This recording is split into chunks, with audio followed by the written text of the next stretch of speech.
Good morning, everybody. Here we're on Saturday morning. A good Saturday to you.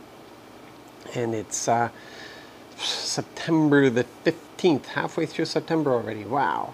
It's a beautiful summer day we are experiencing today here in Montreal. And yeah, it's going to be warm.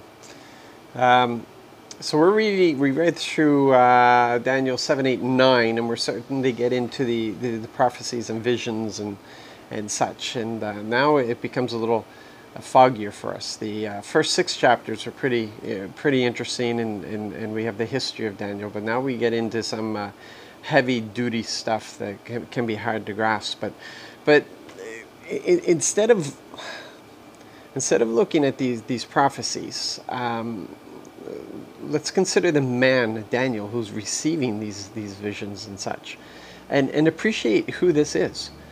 Because he was a teenager or a young adult, let's say that, a young adult, when he was chosen for service for the king. And from day one, he stood by integrity. He chose God's way of doing things instead of the world's around him and the leaders. He served many kings, and all those kings came to appreciate him as he stood in his integrity, his service to God. And I love that part with King Darius, who tried to save Daniel from the lions.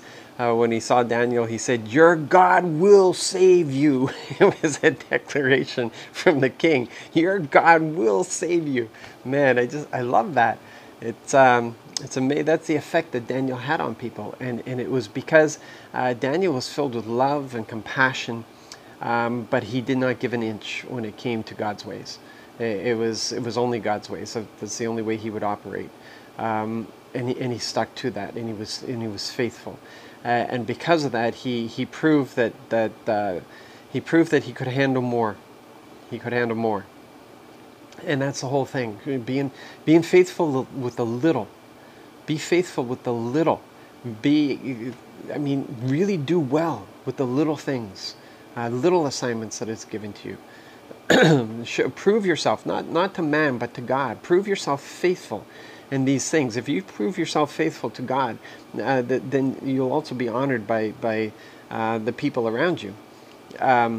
Maybe not at first, but when you stand in that integrity, when you refuse to compromise, when you refuse to give ground, when you not when you're mean about it, but when you honor and love people through it, when you're walking in God's ways to love people and care for people, and sometimes it's doing things that they don't like. That's why Daniel's 3 friends ended up in the fiery furnace. That's why Daniel ended up in the lion's den. That's why they had detractors and haters, because they were people of integrity, and people didn't like the fact that they weren't dishonest. And it's just what a terrible place to be, a royal court. And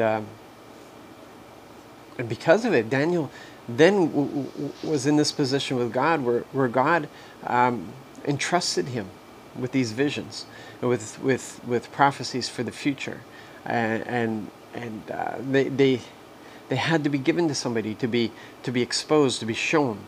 They were given to Daniel so that Daniel would record them, and others would be able to see, because God provides these. He lets us know what's coming. He gives us understanding about what's coming. The Word tells us that. He reveals these things to us so that we're not taken by surprise, but we understand what's coming. And so he gave it to Daniel. And as strong as Daniel was, he was troubled by these things. He was troubled in trying to understand these things. But he was strong. He was strong in his relationship, and so it didn't destroy him. And that's what I really take from today's reading as I look at this, because it's hard for me to apply those prophecies to my daily living right now. But when I see the one who received it, when I see his life, his relationship with God, when I look at this man and understand that there's no difference between Daniel and me and you. It's just the decisions that he made. He had choices. And he made God his priority. He made God's priorities his priority. And he based his decisions on those priorities. Every time he chose God. And I can do the same thing. There's nothing preventing me from doing the same thing. But Daniel knew God. He knew the scriptures. And we need to know the Word. We need to know the Father's heart so that we know what his priorities are. And we can make our decisions based on his ways instead of our ways. That's a lot to chew on. And it's a Saturday. So I'm going to leave it there with you. And I pray blessing on you today. That you will know the ways of the Lord so that you would know him. And that your day would be filled with all kinds of ministries and wonder and the presence of God and the awareness of the presence of God and power and might and strength and encouragement, especially encouragement. In this day and age, especially encouragement. You be blessed and be encouraged, my friends.